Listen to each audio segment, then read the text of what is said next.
Il y a deux principes qui sont reliés au dessein divin dans toute la Bible. Le premier est celui où Dieu agit, toujours, à jamais, et uniquement en relation avec son dessein. L'apôtre Paul nous dit au sujet de Dieu qu'il opère toutes choses selon le conseil de sa volonté. Éphésiens 1:11. Et cette volonté est concentrée sur son Fils. Il agit donc toujours, à jamais, uniquement en relation avec son Fils.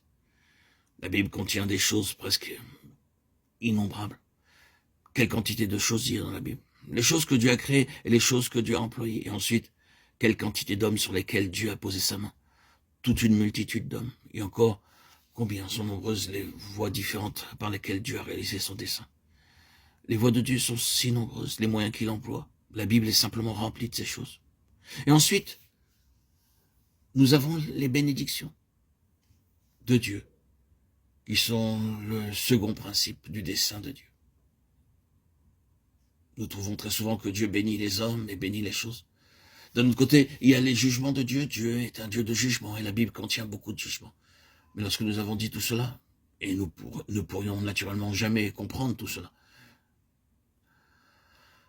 ce livre est beaucoup trop grand pour nous. Aucune de ces choses, de ces personnes, ni les moyens employés, les bénédictions et les jugements, rien n'est une chose en soi-même. Si Dieu est le Dieu de la création, s'il choisit des hommes, s'il emploie des choses, s'il bénit ou juge, il le fait toujours en n'ayant qu'un seul objet en vue. Il a créé toutes choses pour son Fils.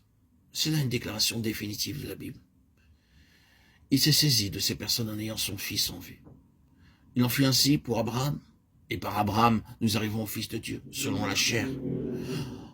Oui, contentons-nous simplement de reconnaître cela. Si Dieu bénit, c'est parce que nous sommes en accord avec l'intérêt de son Fils. Si nous désirons la bénédiction de Dieu, il nous faut marcher avec le Seigneur Jésus et lui être entièrement consacré.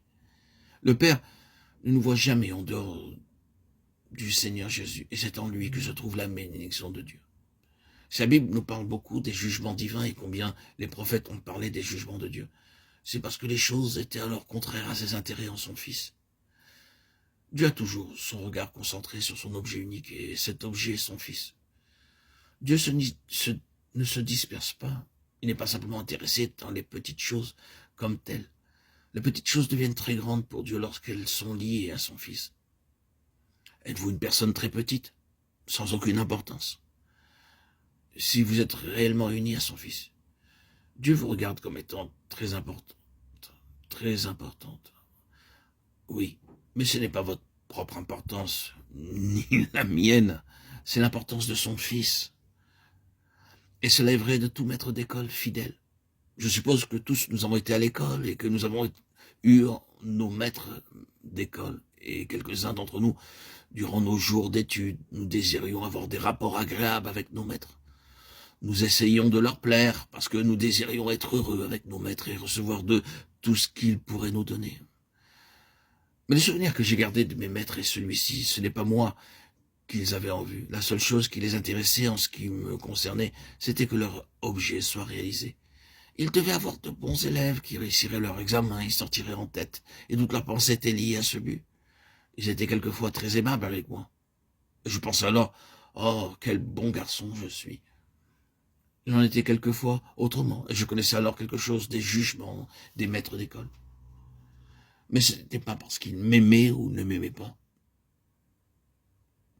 Ce qu'ils avaient réellement en vue, c'était la fin, avec les examens, et tout ce qui me concernait était considéré à la lumière de cet unique objet. Tandis que nous ne désirons pas appeler Dieu un maître d'école, le principe est le même. Il nous regarde à la lumière de son Fils. Comment cet homme ou cette femme répond-il à ma pensée au sujet de mon Fils? Quelle place mon Fils a-t-il dans cet homme ou cette femme? Dieu agit sur cette base-là.